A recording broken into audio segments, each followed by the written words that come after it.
قرآن مجید کې الله سبحانه وتعالی د خپل د دین داعی ښایسته صفات ذکر کوي چې کوم د الله د دین خادم ده او د الله دین د دعوت کوونکی د الله دین داعی ده. نو الله پاک فرمایي چې دا داعی چې کوم دا د قرآن خادم دا به د هر قسم تعصب نه خالي، د رنگ د تعصب نه به خالي، د ژبې د تعصب نه به خالي، د فرقې وریت نه به خالي، چې دا به نه وایي چې ولا زه افغانۍ یم یا پاکستانۍ یم یا عربۍ یم یا پلانکی یم او موږ پلانکی خیل یو، دې نه به خالي. هر قسم زبانی تعصب نه به خالي، هر قسم فرقه واریت نه به خالي. دا به نه وایي چې ولا زه اهل حدیث یم او نو ټول ګمراهان دي، یا زه حنفي یم نو ټول جهنمیان دي، یا زه مثال دیوبندي یم یا زه صوفي یم یا زه پنجپیره یم. نه، دا به وایي چې ای خلکو تاسو د الله دین ته راسئ، د الله دین زده کړئ، د الله په دین باندې عمل وکړئ، د نبي صلی الله په طریقو باندې عمل وکړئ. او دا به چې انني من المسلمین، زه مسلمان یم. موږ او تاسو ټول یو شی، موږ او تاسو ټول ورونه یو، ټول د آدم بچیان یو. که موږ او تاسو کې څوک غوره ده، ان اکرمکم عند الله اتقاکم، موږ او تاسو کې چې غوره انسان ده د الله په چې ډېر الله ته نږدې ده، هغه څوک ده چې هغه متقي پرهیزګار دی. او چې دا داعی د الله د دین دعوت کوي، د قرآن مجید دعوت کوي، د الله قرآن ته خلق رابلي، د الله لارې ته خلق رابلي، د نبي علیه السلام طریقو ته خلق رابلي، نو دا به خلکو سره ښېګڼه کوي همیشه. که څوک ته تکلیف رسوي د سره بد کوي، نو د بدۍ مقابله کې دا به ښه کوي. چې کله دا ښه کوي نو الله تعالی فرمایي بیا دغه دښمن کس به هم تا ګرم ملګری سي، هغه بیا تا دغه مشن ومني، تا سره به د قرآن دا دعوت ومني، تا سره به د اسلام ومني.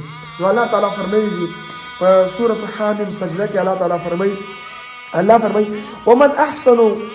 ومن احسن قولا ممن دعا الى الله. الله تعالی فرمایي ومن احسن، څوک دې ډېر ښایسته ممن د هغه چا نه دعا چې دا خلک رابلي الى الله، د الله دین ته خلک رابلي. دا نه وایي چې ما ډلې ته راسوي، ما تنظیم غټ کوو، ما پارټي غټه کوو، موږ افغانان یو، موږ پاکستانیان یو، موږ عربان یو. نه، هر قسم تعصب نه به خالي، فرقواریت به پکې نه وي، ډلهبازي به پکې نه وي. دا وایي چې خلکو د الله خواته راشئ، د الله دین خواته راشئ، د قرآن خواته راشئ. وعمل صالحا، او عمل به کوي په طریقه د نبي علیه السلام، نیک عمل به کوي، په قرآن باندې به عمل کوي.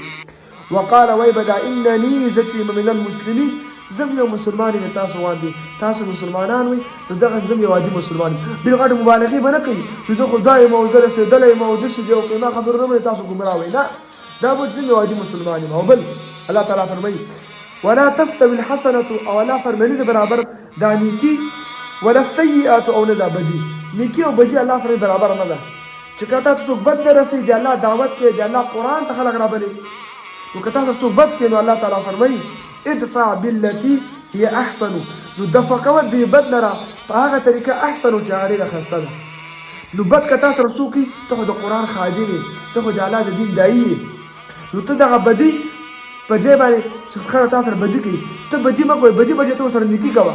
نو په دې وخت کې الله تعالی فرمایي فاذا الذي، په دې وخت کې هغه کس بینک و بینه، چې ستا مابین او دغه مابین کې عداوت، دشمني وه، ډېره سخته دشمني وه تا سره. تا د قرآن خدمت نه مانه، مدرسه یې نه منله، تا د تبلیغ او دعوت یې نه مانه، نو الله تعالی فرمایي په دې وخت کې تا د هغه مابین دشمني وه که نه، خو هغه تا سره بدي کول او تا نیکي کول. نو الله تعالی فرمایي کانه، ګویا دغه تا دښمن چې دا چې دا ولیون، دا به شي ستا لپاره دوست، حمیمون ګرم دوست به دې شي.